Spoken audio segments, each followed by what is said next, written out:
नमस्कार दोस्तों, आपके अपने प्यारे से चैनल ज्ञान विद गौरव में आपका स्वागत है। मैं गौरव सर आपको क्लास 12 का भौतिक विज्ञान का चैप्टर नंबर 4 के एक इम्पॉर्टेंट टॉपिक कवर कराने चल रहे हैं। इसको अच्छे से समझना। देखो क्या दिया गया है कि बायो तथा सेवर्ट का नियम। बायो तथा सेवर्ट के नियम इतना इम्पोर्टेंट टॉपिक है, ये आपके बोर्ड परीक्षा में बहुत बार पूछा गया है।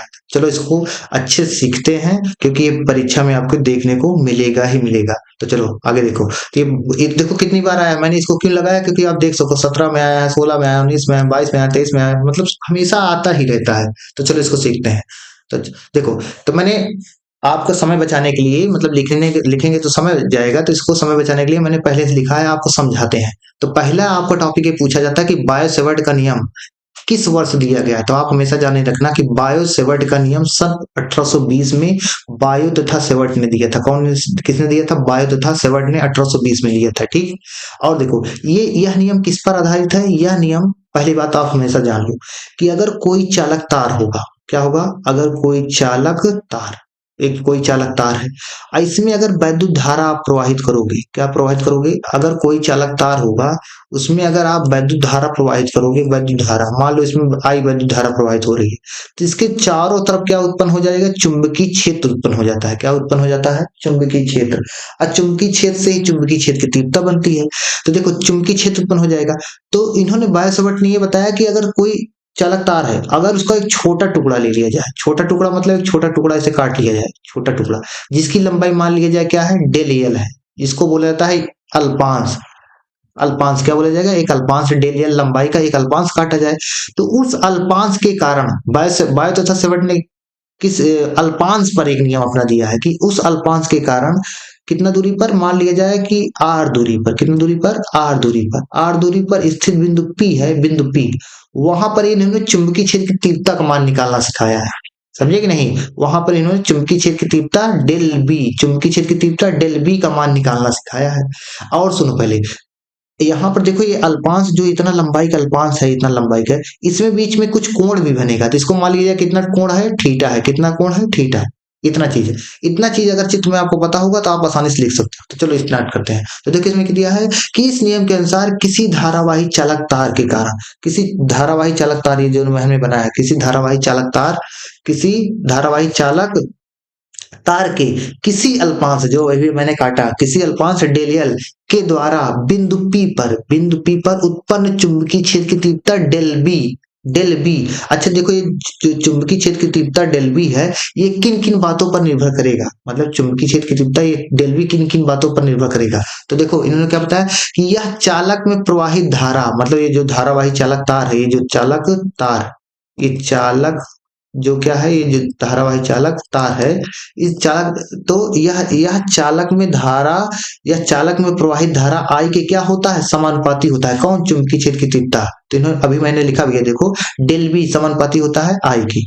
ठीक। अब देखो और क्या, यह चालक के अल्पांश डेल एल, चालक के अल्पांश डेल एल, डेल एल, ये जो डेल एल है, डेल एल, चालक के अल्पांश डेल एल के समानुपाती होती है। कौन? चुंबकीय क्षेत्र की तीव्रता डेल बी समानुपाती होता है डेल एल के, डेल एल के। ठीक। अब आगे देखो और किसके समानुपाती होता है? कौन?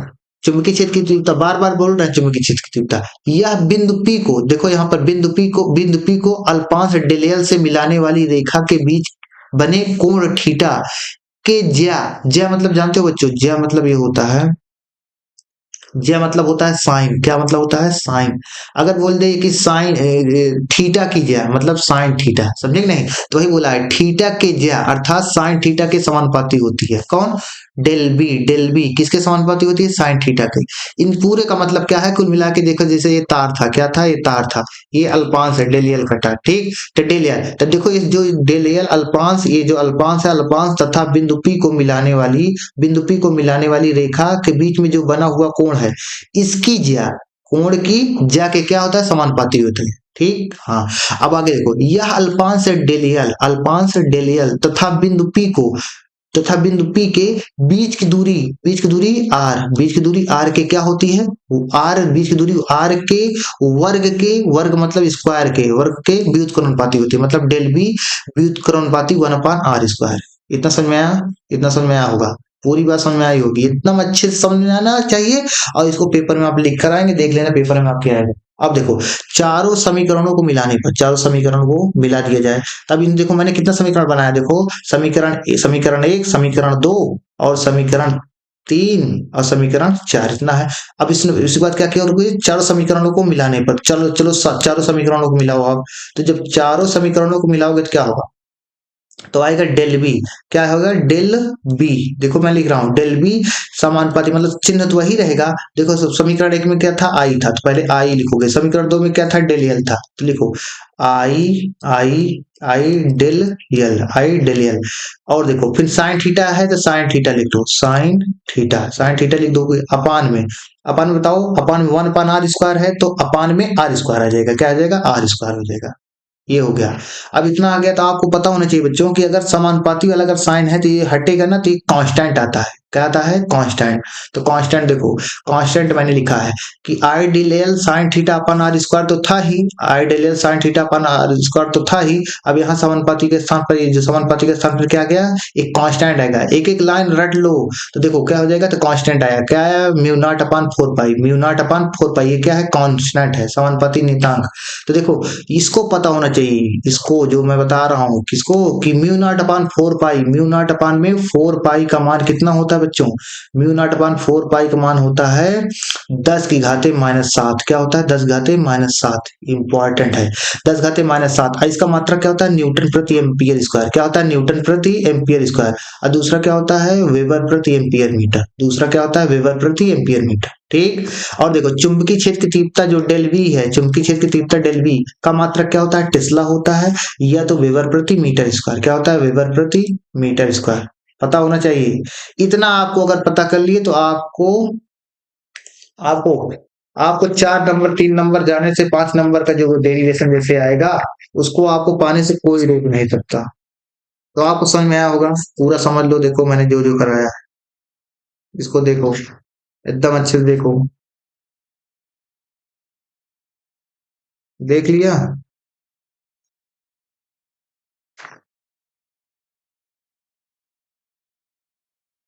और देखो ये हो गया, इसको भी देख लियो जल्दी से। और ये हो गया, ठीक। अब आगे चले, आगे चलते हैं। डेल बी, तो यहाँ पर देखो ये जो म्यू नॉट अपान 4 पाई का मान याद रहना चाहिए। अब म्यू नॉट को बोलते क्या है, म्यू नॉट को बोलते हैं निर्वात की चुंबकीय चुंबकशीलता। क्या बोलते हैं, निर्वात, निर्वात की, निर्वात की क्या बोलते हैं, चुंबकशीलता। क्या बोलते हैं, निर्वात की चुंबकशीलता, निर्वात की चुंबकशीलता, ये भी पता होना चाहिए। म्यूनाट को क्या बोलते हैं, निर्वात की चुंबकशीलता। अगर कोई पूछे डायरेक्ट, अच्छा बताइए सर म्यूनाट का मान क्या होगा, तो उसमें क्या है, देखो 4 पाई इधर भेज दो तो क्या हो जाएगा, 4 पाई गुणे 10 घाते माइनस 7 न्यूटन प्रति एम्पियर स्क्वायर हो जाएगा। उसमें क्या है, चाहे ऐसे पूछे चाहे जैसे पूछे, आप तो तुरंत बता दोगे ना यार। ये 4 पाई इधर जाएगा तो क्या हो जाएगा, 4 पाई उधर जाएगा, तब 4 पाई गुणे 10 घाते माइनस 7 न्यूटन प्रति एम्पियर स्क्वायर। अच्छा देखो ऐसे यहाँ पर भी देखो, यहाँ पर जैसे मान लो पूछा जाए कि म्यू नॉट अपॉन 2 पाई का मान बताओ, म्यू नॉट अपॉन 2 पाई का मान, म्यू नॉट अपॉन 2 पाई का मान, यहाँ पर देखते रहना। तो म्यू नॉट अपॉन 2 पाई का मान क्या हो जाएगा, देखो यहाँ पर 4 पाई था, तो 4 म्यू नॉट अपॉन 4 पाई का मान 10 घाते माइनस 7। अगर 2 पाई का मान पूछेगा तो देखो यहाँ पर जो 4 है, 4 पाई है ना यहाँ पर। अरे देखो यहाँ पर 4 पाई है, तो 4 पाई है तो इस यहाँ पर 4 को क्या लिख सकते हो, 4 को लिख सकते हो 2 गुणे 2 लिख सकते हो। तो 2 रहने दो, 2 उधर ले चले जाओ, तो क्या हो जाएगा, इसका मान हो जाएगा 2 गुणे 10 घाते माइनस 7। क्या हो जाएगा, 2 गुणे 10 घाते माइनस 7। म्यू नॉट अपॉन 2 पाई का मान क्या हो जाएगा, 2 गुणे 10 घाते माइनस 7 न्यूटन प्रति एम्पियर स्क्वायर। समझे। ऐसे अभी देखो न्यूमेरिकल में आएगा तभी आप करना, आपको दिखाएंगे कि कैसे कहाँ पर क्या यूज हो रहा है। इतना समझ में आया होगा, तो आगे चलो। देखो अब इस क्वेश्चन में देखो, अच्छे से क्वेश्चन पढ़ो। देखो मैं इसमें जो फार्मूला बताने वाला हूँ ये भी बहुत इंपॉर्टेंट फार्मूला है। आपके अभी 2025 में भी क्वेश्चन दिखाएंगे, उसमें भी आया है। तो देखो, दो लंबे सीधे तार जिनमें प्रत्येक में 5 एम्पियर, क्या बच्चों, 5 एम्पियर धारा प्रवाहित हो रही है। कितना धारा प्रवाहित हो रही है, 5 एम्पियर की धारा प्रवाहित हो रही है। और आगे देखो, एक दूसरे के समांतर 2.5 सेंटीमीटर की दूरी पर रखे हैं। कौन रखे हैं, दोनों समांतर चालक तार। तारों की 10 सेंटीमीटर लंबाई पर लगने वाला बल ज्ञात कीजिए। तारों की 10 सेंटीमीटर लंबाई पर लगने वाले बल का मान ज्ञात करना है। तो चलो देखो आपको बताते हैं क्या है। दो लंबे सीधे चालक तार, देखो दो मैंने मैंने तार बनाया है कि मतलब दो दो तार है, जैसे दो तार हैं, इसमें देखो सीधे तार हैं जिनमें प्रत्येक में, देखो जिनमें प्रत्येक में, अरे यार, जिनमें प्रत्येक में क्या प्रवाहित हो रही है, धारा। तो मान लो इसमें जैसे मान लिया जाए कि धारा I1 प्रवाहित हो रही है, क्या कितना धारा प्रवाहित हो रही है, I1। इसमें जैसे धारा I2 प्रवाहित हो रही है, कितना धारा प्रवाहित हो रही हो, I2। इनके बीच की जैसे मैं जैसे समझा रहा हूँ समझते चलना, जैसे दो दो समांतर धारावाही चालक तार हैं, इनके इनमें पहले में I1 धारा प्रवाहित हो रही हो, दूसरे में I2। अब बीच की दूरी जैसे दे दिया जाए आपको कितना, 2.5 सेंटीमीटर, या कुछ भी दे दिया जाए, जैसे मान लो दे दिया जाए आपको R, दोनों के बीच की दूरी कितना है, R है। तब जानते हो, तब इन तारों के प्रति एकांक लंबाई पर, प्रति एकांक लंबाई पर लगने वाले बल, प्रति एकांक लंबाई पर लगने वाले बल, प्रति एकांक लंबाई पर लगने वाले बल,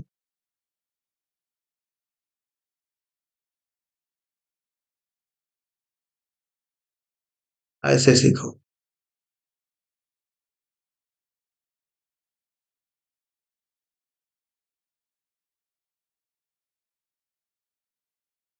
देखो जैसे चालक तार है, इनके बीच की मान लो इस तारों की तार की दूरी भी दे दी जाए कि तार कितना लंबा है, मान लिया जाए कितना लंबा है, यल मीटर लंबा है, कितना मीटर लंबा है, यल मीटर लंबा है। ठीक, दो दो तार हैं, इनमें I1 I2 धारा प्रवाहित हो रही है, इनके बीच की दूरी R है, और इनका इनकी लंबाई कितना है, यल है, यल है। ठीक, तब इन तारों पर लगने वाले बल, तार पर लगने वाले, तारों पर लगने लगने वाले चुंबकीय बल, चुंबकीय बल का फार्मूला क्या होता है जानते हो बच्चों, होता है यफ अपान में यल। क्या होता है, यफ अपान में यल, यफ अपान में यल, यफ अपान में यल, म्यू नॉट अपान में 2 पाई। क्या होता है, म्यू नॉट अपान में 2 पाई। I1 I1 I2, I1 I2 अपान में क्या होता है, R होता है। I1 I2 अपान में R होता है कब, अगर दो समांतर धारावाही चालक तार एक दूसरे से R दूरी पर रखे हों, जिनके बीच की दूरी कितना, R दूरी है, हाँ? और इनके जिसमें पहले तार में अगर I1 वैद्युत धारा प्रवाहित हो रही हो, दूसरे में I2, तथा उनकी दूरी भी दे दी, मतलब उनकी तार की लंबाई दे दिया जाए कितना है, यल लंबाई है, कितना लंबाई है, यल है। तब कितना कैसे फार्मूला बनेगा, यफ अपान यल, मतलब तारों पर लगने वाले चुंबकीय बल, मतलब यफ अपान में यल बराबर होता है म्यू नॉट अपान 2 पाई I1 I2 अपान में R, I1 अपान I2 अपान में R। ये फार्मूला बहुत इंपॉर्टेंट है। ऐसे क्वेश्चन आएगा कि दो लंबे सीधे तार जिनमें, अब देखो अब क्वेश्चन करना सिखाते हैं, ये तो हो गया आपका, मैंने आपको कॉन्सेप्ट बता दिया। अब देखो आप क्वेश्चन कैसे करोगे, दो लंबे सीधे तार, क्वेश्चन दिया है, दो लंबे सीधे तार, मैंने देखा आपको समझाया, जिनमें, अब यहाँ पर ऐसे आप लिखोगे कि दिया है, जो जो दिया लिखो पहले, दिया है, क्या दिया है, लंबे सीधे तार जिनमें प्रत्येक में 5 एम्पियर धारा प्रवाहित हो रही है। कितना एम्पियर धारा प्रवाहित हो रही है, 5, मतलब दोनों में मतलब बराबर धारा प्रवाहित हो रही है। तो मतलब I1 और I2 दोनों बराबर है, दोनों में कितना धारा प्रवाहित हो रही है, 5 एम्पियर, 5 एम्पियर, दशमलव जीरो लगाया, मतलब 5 एम्पियर धारा प्रवाहित हो रही है। एक दूसरे के समांतर 2.5 सेंटीमीटर दूरी पर रखे हैं, कितने दूरी पर रखे हैं, 2.5 सेंटीमीटर, मतलब आर का मान कितना है, 2.5 सेंटीमीटर, मतलब 2.5 सेंटीमीटर, 2.5 सेंटीमीटर। तो बच्चों आपको पता होना चाहिए 1 सेंटीमीटर में कितना मीटर, 10⁻⁻2 मीटर, 1 सेंटीमीटर में कितना मीटर होता है, 10⁻⁻2 मीटर होता है, ये पता होना चाहिए। अब आगे देखो, अब यही क्वेश्चन आगे बढ़ाते हैं, तो देखो आर, अब इसको कन्वर्ट करोगे क्या, कैसे लिखोगे, 2 × 10⁻⁻2 मीटर हो जाएगा, इतना हो जाएगा। अब आगे देखो, और तारों की 10 सेंटीमीटर लंबाई, कितना, यल का मान कितना दिया है, 10 सेंटीमीटर। तो मतलब यहाँ पर आगे देखो, यल का मान कितना है, यल का मान 10 सेंटीमीटर। अच्छा अभी मैंने बताया कि 1 सेंटीमीटर में कितना मीटर, 10⁻⁻2 मीटर होता है। 1 सेंटीमीटर में कितना मीटर होता है, 10⁻⁻2 मीटर होता है। तो यहाँ से बताओ क्या कितना हो जाएगा, यल बराबर हो जाएगा 10 10 गुणे 10 की घाते -2। इसको सॉल्व करोगे कितना हो जाएगा? 10 की घाते, यहाँ पर देखो पावर एक, एक में से दो घटाओगे तो -1, तो -1 मीटर हो जाएगा। यल का मान हो गया इतना, ठीक। अब देखो, अब देखो तारों की 10 सेंटीमीटर लंबाई पर लगने वाले बल, बल ज्ञात करना है। क्या ज्ञात करना है आपको? बल। तो देखो बल मतलब ये आपका मान ज्ञात करना है। किसका मान ज्ञात करना है? तो देखो, तो लगने वाले बल, लगने लगने वाला बल, यफ अपान में यल बराबर क्या होता है? 2 पाई क्या होता है बच्चों? हम्म, म्यू नॉट होता है। क्या होता है? म्यू नॉट अपान में 2 पाई। और यहाँ पर क्या होता है? अभी आपको फार्मूला बताया मैंने। म्यू नॉट अपान में 2 पाई I1 I2 अपान में आर। क्या होता है? I1 I2 अपान में आर होता है। ठीक, ये एकदम इंपॉर्टेंट फार्मूला है। मैं बार बार बोल रहा हूँ, इंपॉर्टेंट फार्मूला है। ये फार्मूला होता है। अच्छा बताओ बच्चों, अभी मैंने बायो सेवर्ट का नियम बताया था, उसमें आपको बताया था कि म्यू नॉट अपान में 2 पाई का मान कितना बताया था? आप बोलोगे सर बताया था 2 गुणे 10 घाते -7 बताया था। कितना बताया था? 2 गुणे 10 घाते -7। इसको अभी मैंने बताया था आपको। तो जब इसको बताया था, इसका मान रख दो। देखो यह अपान में यल का मान, ये देखो 10 घाते -1 बराबर म्यू नॉट अपान 4 पाई का मान कितना बताया? 2 गुणे 10 की घाते -7, ये हो जाएगा। और आगे चलो, अब देखो I1 का मान, I1 I2 का मान, तो बोलोगे सर बराबर है कितना है? 5 एम्पियर, 5 एम्पियर। तो लिखो 5 गुणे 5, ये हो जाएगा। अपान में आर का मान बताओ। आर का मान बोलोगे कि सर आर का मान कितना है? आर का मान देखो 2 गुणे 10 घाते -2, 2 गुणे 10 घाते -2 है। तो 2 गुणे 10 घाते -2 कितना हो जाएगा? अब इसको आप लोग काट सकते हो, आसानी से सॉल्व कर सकते हो। देखो 2 से 2 कट जाएगा, 2 से 2 कट जाएगा, नहीं कट जाएगा? कट जाएगा। देखिए ना, कट जाएगा, ये कट जाएगा। तो ये 2 से, ये 2 से, ये 2 कट गया। अच्छा बताओ, ठीक है, 2 से 2 कट गया। आइए 5 पचे 25, तो सॉल्व करो। देखो सॉल्व करते हैं ना, तो यफ बराबर क्या हो जाएगा? यफ बराबर, ये 10 घाते -1 उधर जाएगी, कितना हो जाएगा? 10 घाते -7 पहले से था, 10 घाते -1 इधर आ गया। अब 5 पचे 25 हो गया, 5 पचे 25 हो गया। अब 10 घाते -2 ऊपर जाएगा, प्लस में हो जाएगा, 10 घाते +2 हो जाएगा। ठीक। अब आगे देखो, तो देखो ये -7 -1 -8, अब -8 +2 -6 हो जाएगा। लिख दोगे 25 गुणे 10 घाते -6 न्यूटन। क्या लिख दोगे? 25 गुणे 10 घाते -6 न्यूटन। इतना आपको आ जाएगा। अगर इतना आ जाएगा तो इतना आसानी से हो जाएगा आपका। समझे? समझ में आया होगा हमारी बात है।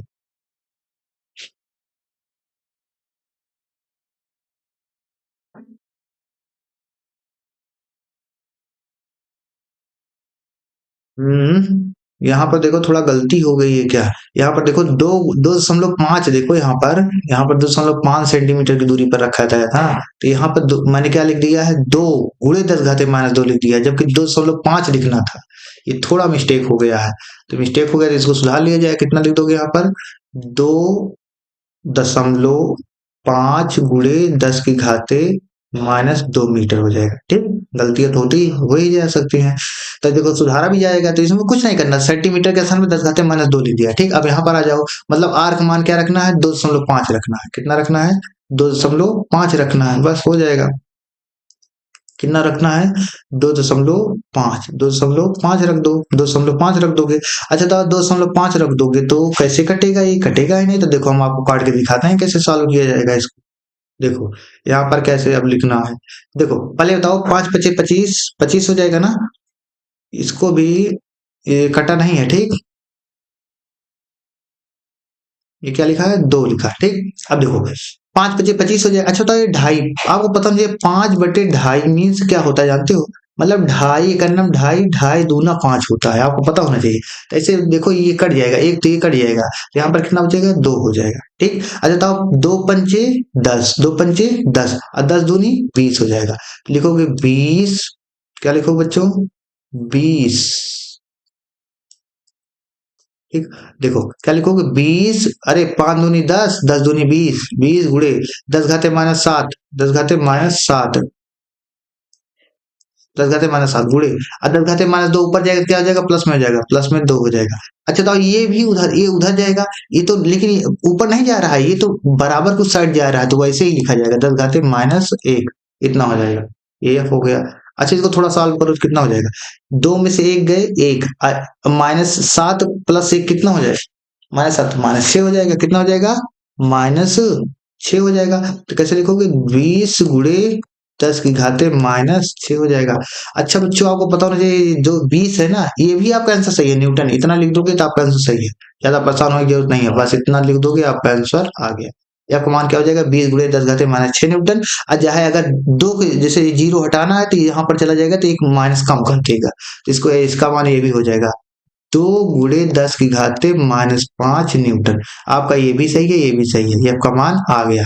समझ में आया ना, फार्मूला इंपॉर्टेंट है, ये जो फार्मूला, ये फार्मूला वेरी इंपॉर्टेंट है कि दो समांतर चालक तार अगर रखे होंगे तो उनके बीच में लगने वाले बल का मान क्या होता है, एफ अपान एल म्यू नॉट अपान 2 पाई I1 I2 अपान में आर। आगे चलो, ये देखो, ये जो फ्लेमिंग के बाएं हाथ का नियम बहुत इंपॉर्टेंट है, ये कई बार परीक्षा में अलग अलग रूप में आता है। तो देखो फ्लेमिंग का बाएं हाथ का नियम आप कैसे डिफाइन करोगे, तो मैंने पहले से लिखा है, देखो चित्र बनाया, देखो ये बच्चों, देखो ये जो अंगूठा है, ये क्या है, ये अंगूठा है। अच्छा तो बाएं हाथ का नियम है, तो बाएं हाथ का अंगूठा है, बाएं हाथ की हथेली है, पूरा क्या है, बाएं हाथ की हथेली है, उसमें जो ऊपर है क्या है, ये अंगूठा है।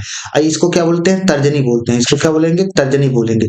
और इसको क्या बोलेंगे, इसको माध्यिका बोलेंगे।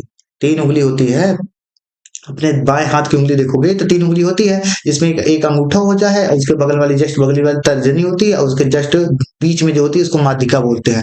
तो इन्होंने फ्लेमिंग के ये एकदम आप एक एक लाइन याद कर लेना।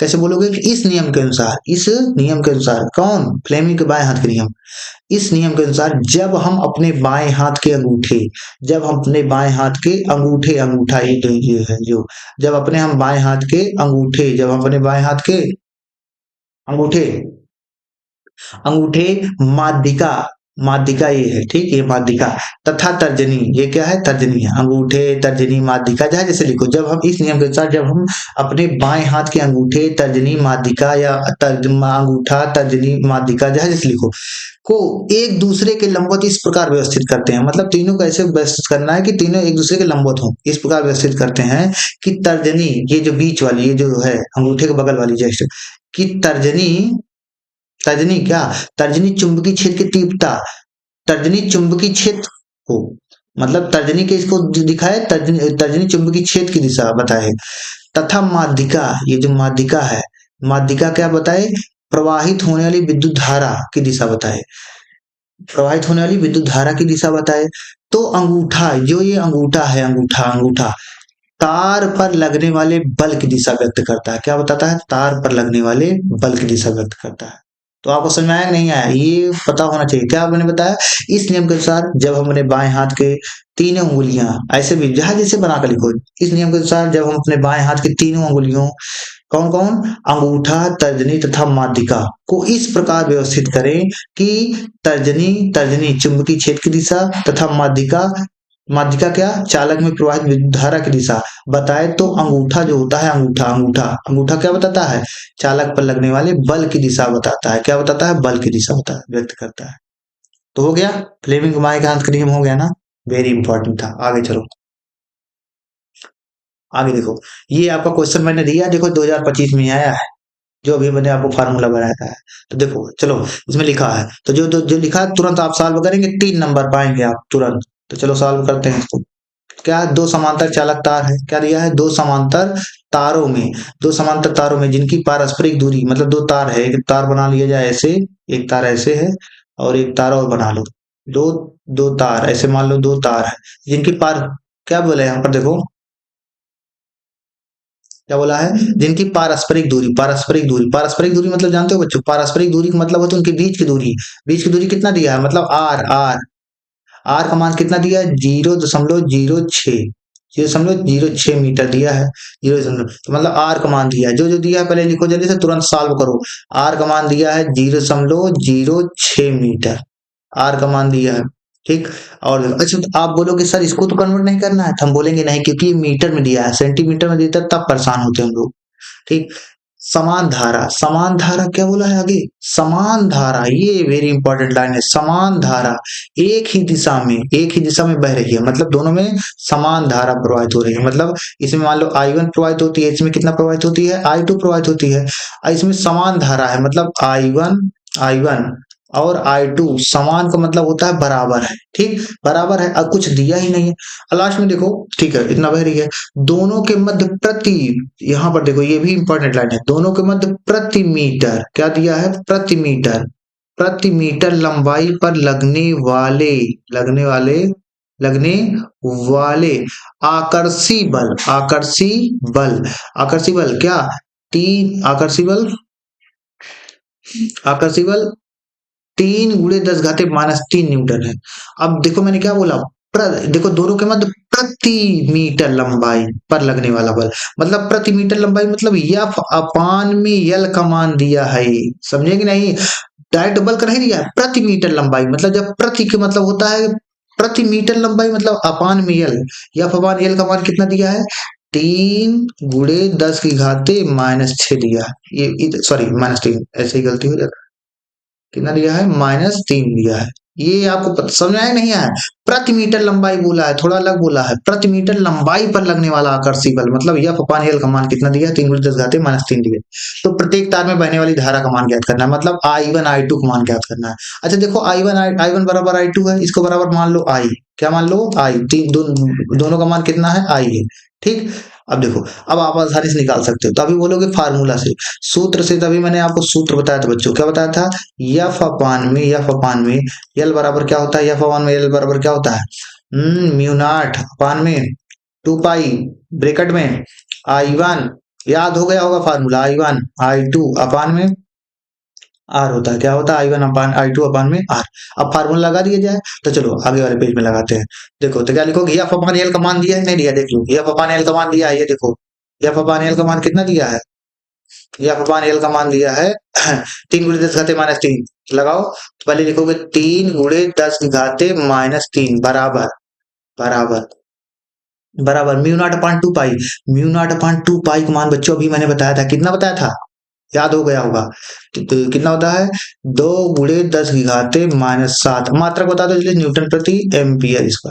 ठीक, हाँ। अब देखो तो यहाँ पर लिखो 2 × 10⁻⁷। तो कोई सोचेगा कि मात्रक भी लिख दे, तो मात्रक नहीं लिखना है, मात्रक लास्ट में लिखा जाता है। आगे देखो, अरे तो इस पे आ गए। अब देखो इतना I1 I2 का मान क्या माने हो? I माने हो, तो पहले I1 का मान भी I लिख दो, I2 को भी मान I रख दो। तो यहाँ पे लिखो ऐसे ब्रैकेट बना के लिखो I × I, ऐसे लिख दो। अपान के बीच की दूरी कितना है? बीच की दूरी देखो कितना दिया है? बीच की दूरी 0.6 मीटर दिया है, ये देखो 0.6 मीटर। तो 0.06 इतना दिया है। अब इसको सॉल्व करते हैं, तो कैसे सॉल्व करोगे? देखो I1 I का मान निकालना है, तो देखो इसको सबको उधर ले जाओ, तो देखो कैसे हो जाएगा। इसको आप सॉल्व करोगे तो हो जाएगा 3 × 10⁻³ ये जब इधर जाएगा तो गुणे में हो जाएगा, अपान में तो इधर जाएगा, बराबर की साइड आएगा तो गुणे में हो जाएगा, तो 0.06 हो जाएगा। ठीक, ये जो 2 × 10⁻⁷ जब इस साइड आएगा तो अपान में हो जाएगा। 2 × 10⁻⁷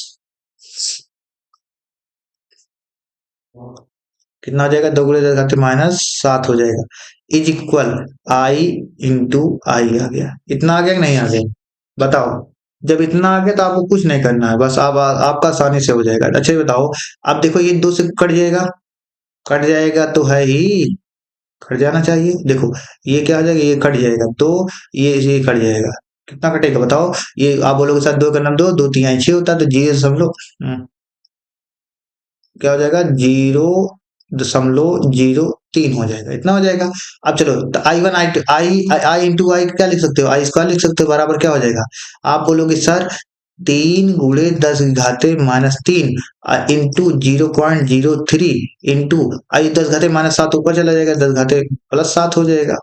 ठीक, अब देखो 3 गुणे, अब देखो ये जो 0.3 इधर समझ लो, आज की बात अभी भूलना मत। 0.03 इसको क्या लिख सकते हो? इसको लिख सकते हो 3 × 10⁻²। क्या लिख सकते हो? 3 × 10⁻²। मैंने क्या किया? कुछ नहीं किया। ये जो 0.03 है ना, 0.03, इसको देखो दशमलव, इसको मैंने गायब कर दिया। गायब करने का मतलब क्या है, ये दशमलव मैंने यहाँ से उठाया और इसको इधर फेंक दिया।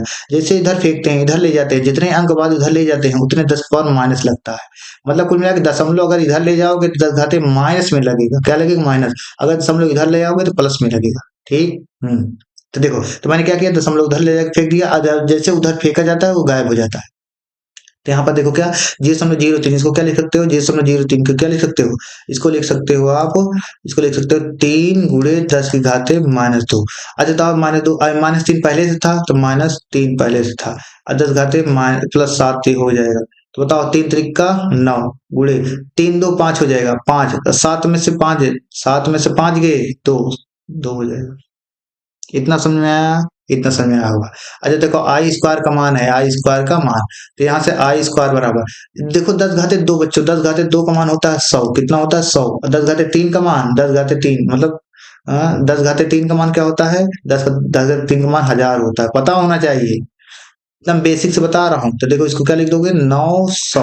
अच्छा देखो, आपको पता होना चाहिए बच्चों कि आई स्क्वायर बराबर 900 है, तो आई बराबर क्या हो जाएगा, आई बराबर हो जाएगा 30, क्योंकि 30 का स्क्वायर 900 होता है। क्या होता है? 900 होता है। तो आई का मान आ गया 30 एम्पियर। कितना आ गया? 30 एम्पियर। आ गया कि नहीं आ गया? अच्छा देखो, यहाँ पर आई ही तो I1 I2 था, तो यहाँ से आप बोल दोगे कि I1 का मान भी कितना हो जाएगा, 30 एम्पियर, और I2 का भी मान कितना हो जाएगा, 30 एम्पियर। ये आपका आंसर हो गया। समझ में आया? 2025 में आया है, इसको रिवाइज कर लो, 2026 में भी आने वाला है, देख लें। ठीक। और समझ में आया होगा तो आप अपने फ्रेंड्स को, आप इस चैनल को, मतलब चैनल को सब्सक्राइब कर लेना पहले तो। दूसरी बात, इस जो ये वीडियो बना है आप इसको शेयर भी कर देना। अच्छा सा कमेंट करना आपको अगर समझ में आया होगा। धन्यवाद।